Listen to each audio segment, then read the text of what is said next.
de arquivamento foi feito pelo Ministério Público, baseado na conclusão da autoridade policial que entendeu não haver elementos novos a serem investigados. De acordo com a magistrada, isso torna inviável determinar que a Polícia Judiciária faça novas diligências.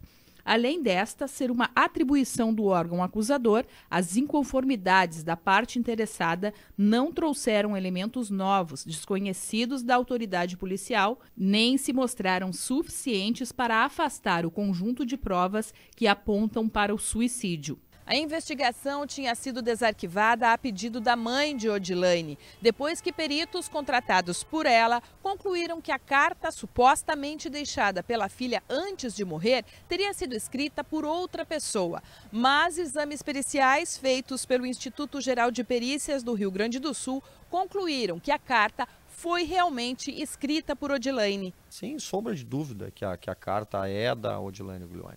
Quando se faz uma simulação de falso, quando se tenta simular a escrita de uma outra pessoa, deixa uma série de vestígios no documento, entintamento, acúmulo de tinta, a hesitação.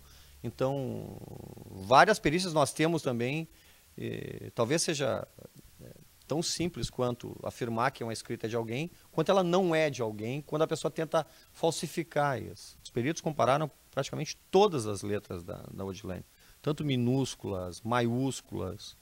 Ela tinha uma característica que ela é individualizadora, também que era o polimorfismo, que resumidamente ela, em um determinado momento, no mesmo texto, ela pega, por exemplo, a letra D maiúscula, ela faz de uma forma e depois ela faz de outra.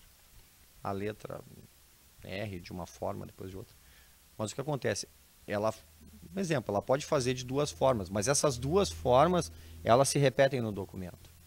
E elas também se repetem nos padrões, em outros documentos que ela escreveu. A mãe do menino Bernardo morreu em 10 de fevereiro de 2010 por disparo de arma de fogo efetuado no consultório do marido dela, Leandro Boldrini. Os relatos das testemunhas presentes na clínica médica no dia da morte também demonstraram aos peritos do IGP que não havia ninguém, além de Leandro Boldrini e Odilane, na sala de atendimento. No caso, era um local de morte sem o corpo, porque o corpo tinha sido socorrido. Então, o perito, nós avaliamos os vestígios que tem no local, onde estava a arma, a mancha de sangue, as projeções que tinham, né, de respingos também, que isso auxilia muito na dinâmica do evento. Tem todo o laudo da necrópsia.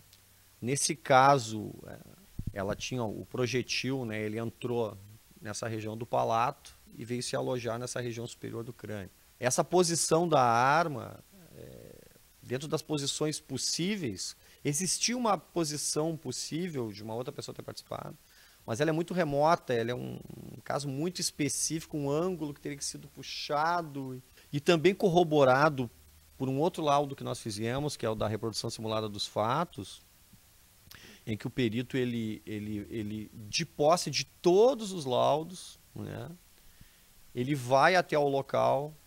Nós pegamos até o consultório, ele foi modificado, mas o que nós solicitamos? Uma outra sala que tinha a mesma conformação do consultório na época, ou seja, esse paralelismo dos exames é importante. E todos os depoimentos das testemunhas que estavam, para que aí o perito consegue ver o que aquilo é compatível com a cena, com as provas que nós temos, né, e com os depoimentos, ver para que a gente possa descartar. O laudo de reconstrução tridimensional dos fatos simulou 5 posições do corpo para fins de visualização do possível atirador. Uma delas foi descartada em razão do ângulo do tiro no crânio. Das 4 possibilidades restantes e possíveis, em 3, Odilane foi considerada a própria atiradora. O que convence do suicídio, quem se convence do suicídio, no caso, a autoridade policial, o Ministério Público, é todo o conjunto probatório. Com a reabertura do caso, uma série de outros exames foram solicitados, entre eles a exumação do corpo. Então, com a exumação do corpo, né, o corpo ele é submetido ao DML e esse crânio dela nós também reconstruímos esse crânio em 3D.